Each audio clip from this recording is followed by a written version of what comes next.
সকাল সকাল আমরা চলে যাচ্ছি এক টুকরো স্বর্গ দেখার আশায়। এই স্বর্গটি রাউজান আবরকিল দুধঙ্গ কুটিরে অবস্থিত। এই স্বর্গ দেখতে আমরা কিভাবে গেছি আপনাদের সাথে আজকে গল্পটি শেয়ার করব। চলুন শুরু থেকে শুরু করা যাক। সর্বপ্রথম আমরা একটি রিজার্ভ সিএনজি নিয়েছি আবরকিল যাওয়ার জন্য। এখন বাজতেছে 6টা মতো। এটা আপনাদের জন্য সকাল হলেও এটা আমার জন্য গভীর রাত। তাও স্বর্গ দেখার জন্য সকাল সকাল ঘুম থেকে উঠে পড়েছি।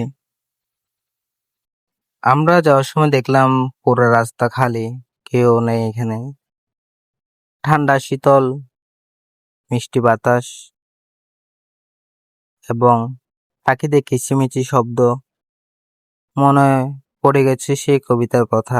যাই হোক, বলতে বলতে আমরা আবরকিল বৈজালিকে চলে এসেছি। যারা এই দুধঙ্গপুরে আসার জন্য ইচ্ছুক তারা সর্বপ্রথম শহর থেকে যারা আসতে চাচ্ছেন আর কি, তারা রাস্তা মাথা থেকে বৈজালি গেট বা বাস স্ট্যান্ড থেকে বৈজালি গেট বা রাঙ্গুনি থেকে যারা আসতে যাচ্ছেন তারাও বৈজালি গেট, কারণ এখন বৈজালি গেট থেকে তাদের সিএনজি স্টেশন আছে, ওইখান থেকে আপনারা দুধঙ্গপুরে যেতে পারবেন।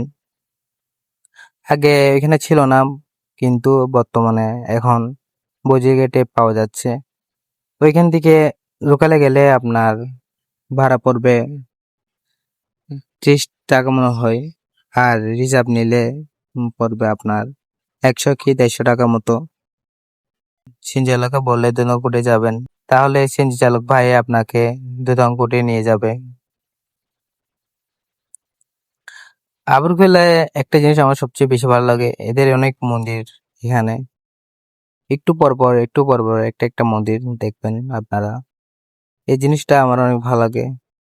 এগুলো এখানে যাওয়া হয় নাই, বাট মন্দিরগুলো দূর থেকে দেখতে অনেক ভালো লাগে, সুন্দর।